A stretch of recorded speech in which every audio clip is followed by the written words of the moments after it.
So, Christine, consumer confidence measures the mood on Main Street. This is part of a university survey. How serious do people take this, and what are the main results from this?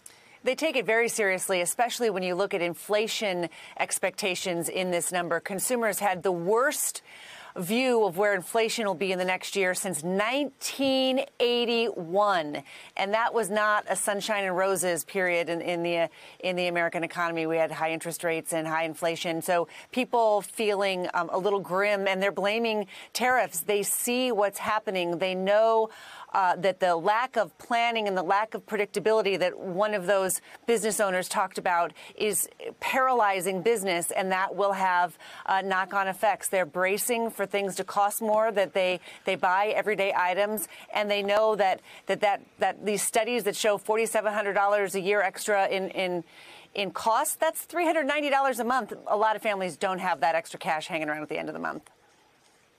Yamiche, the president says his tariff policy is going really well. He said that yesterday.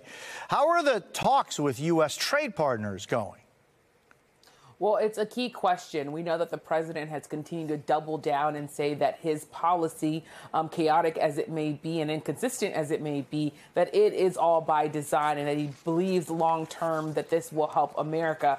He said specifically that he is negotiating with particular countries. He talked about negotiating with the European Union as a bloc instead of country by country. We know that there are also trade representatives that are speaking to Israel, Taiwan, as well as Poland, Vietnam, Cambodia. The president saying that countries are essentially trying to clamor now to make deals with the United States. And the White House and White House officials have been saying that this is really all by design, that this is how it's supposed to work. The problem is that we've also seen mixed messaging because the president himself reversed course when he took back much of these tariffs that we left in place, that 10% base tariff on most countries. And he said it was because he was hearing from business leaders and investors who were worried and concerned. He said they were, quote unquote, yippy, which I think means that they were anxious about what was going on. We also know that the president promised promised the American people that he was going to lower costs of living, even though he also talked about instituting tariffs. But there are a lot of Americans who are wondering whether or not this is going to be something that they can continue to really deal with and navigate, because costs are going to go up for everyday Americans. You add to that the fact that the president has also been talking to a number of people behind the scenes about the sort of political consequences of this, because even though he might not run for re-election, even though he's been talking about running for a third term, which would violate the U.S. Constitution, there are a lot of Republicans in red districts who are going to be up for re-election in the 2026 midterms, and they are very, very worried about what's happening when it comes to tariffs in our economy. So a lot there, but the president continuing to say that he's feeling good, even though people in his party and everyday Americans are saying that they're very anxious, Jose. You know, Lizzie, just 2 days ago when I was learning from Christine Romans, as I tend to do, everything she tells me is a learning experience for me. But she was back then talking about, the bond market and bonds. And Lizzie, if you would explain to us why we should be paying attention to U.S. Treasuries and what the relationship was with mortgage rates, credit cards, auto loans, and the bond market. Well, the bond market was particularly concerning because it's a reflection of the belief and confidence that the rest of the world also has in the United States. And I think a lot of people don't really understand just how much America's reliable and strong economy has been a major source of our strength and influence and power in the world, and a really big part of our own welfare here in the United States and prosperity, much like our security alliances. But now the United States is demonstrating not only that we are no longer strong and reliable security partners, but we're showing that we have a really haphazard approach to economic policy. And so what we're seeing is that other countries that have relied on investing in U.S. bonds, investing in the U.S. economy as kind of traditionally for a long time the most stable place to put your trust, are starting to pull back. Well, that's what was happening a couple of days ago. And I think the knock-on effects from there might be that the U.S. dollar stops becoming the most reliable currency in the world. We have already seen in recent years, China and Brazil have looked to try and move away from using the dollar for their trade. And I think that that's going to be something that other countries look to as well, because if you can't trust that the dollar is going to stay strong because you have no idea what trade policy is going to come out of the White House, you're going to look to insulate yourself from those risks. And so, Catherine, there's the other issue of China owning $760 billion in U.S. debt. What kind of leverage does that give China? So there are a number of theories for why interest rates here are going up. And one of them is that holders of debt, holders of U.S. debt, have just decided it's not worth keeping anymore. It may be related to other trades that they've had that are going wrong, essentially, and that they need to unwind, and so they're dumping a lot of Treasury bonds.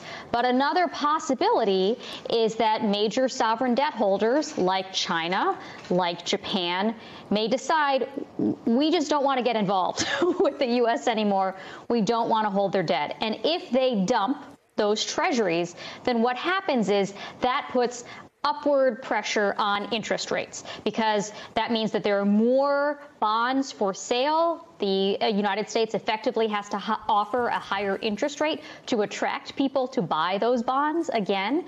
And so they have quite a bit of leverage here. Now, China doesn't hold as much U.S. debt as it once did, and as much in the way of U.S. treasuries as it once did. But it still owns quite a bit. And if they decide to dump their bonds, and they may already be doing so, it's a little bit hard to tell from the data available so far. Yes, that will make borrowing costs higher for the United States, and by extension, many consumers and businesses whose own financial products are benchmarked against U.S. treasuries will get more expensive as well.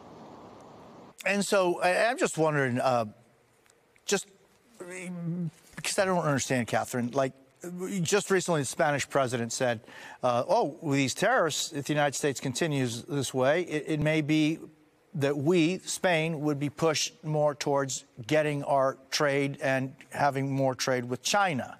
And so I'm just wondering, Catherine, how realistic is it for Spain or any other country to move away from the dollar? And of course, there's the dollarization of economies in Central America and in South America. But then there's also the very strong link economically between countries like Spain and the United States. How realistic is it to really turn away from that model? It's not just Spain, as you point out. It's a lot of countries that are essentially saying, the United States is not a reliable partner, whether in the trade context or the national security context or anything else. Even before Trump came into office, I think we had seen some bifurcation in world trade and world economies between either you have like U.S. compliant products and you're following U.S. dictated rules, or those of China. We already saw some of that sorting happening. Now, because we have angered so many of our allies who, by the way, themselves had reason to previously be frustrated with many of China's own trade practices, among other policies, because we have angered so many of them, we have driven more of them into the arms of China on economic issues as well as other issues of national concern. In fact, I think the most remarkable alliance that we have forged that does not include us is not Spain and China, but rather China, Japan, and South Korea, who recently had their first economic dialogue in 5 years as a result of how furious they were at the United States. Historically, those three countries don't get along so well. There's a lot of historical resentment that has something to do with economics, but mostly not, among those three countries. And we have knitted them closer together at a time when we really want those important allies like South Korea, like Japan, like members of the EU to be closer to us so that we can put together more pressure on China to behave in ways that we think is fair or would be a better moral actor on the world stage. Such an important point you're bringing up. Gosh, it's so critical, and people tend to overlook those kinds of things. I've also been surprised at how people have overlooked Saudi Arabia's opening relations with Iran. after so many years, and the consequences and the reasons for that. But Lizzie, so the U.S. has a massive trade deficit with China. The United States has the most powerful consumers on earth. In a trade war, which of those two would you prefer to have? Oh, I mean, I think that we're sitting pretty having a trade deficit with China because Americans get a lot out of China in terms of goods that are inexpensive and we enjoy being able to access. Now, you can take issue, certainly, with the fact that, there have been unfair trade practices. It has harmed America's, ability to manufacture goods at home. But I think if you ask every American on the street if they would like to give up all of their access to everything they receive from China in order to buy it at home at multiple times the cost, they're going to want to maintain that trade. And what we're seeing now, I think, is a lot of the world probably rooting for China to win in this standoff that we're in right now, because it's globalized kind of open trade, the enhanced open trade that we've had has made everyone richer. Now, do we need to try and lean in, and could we use some of our leverage now to push for more fair trade practices? Sure, but that's not what the Trump administration is talking about. In fact, with as low as most tariffs are around the world, it's kind of hard to see what they're going to be negotiating down with a lot of these countries. But I think China, where they're sitting, is probably in the best position to withstand U.S. pressure on this because they have such huge markets elsewhere. And don't forget that China has a massive market as well that the United States relies on. U.S. businesses and farmers rely on tremendously also. So we might have, we're importing a lot from China, but they are importing a lot from us too. And a question now is whether American businesses that have relied on that are going to be able to withstand the upcoming storm.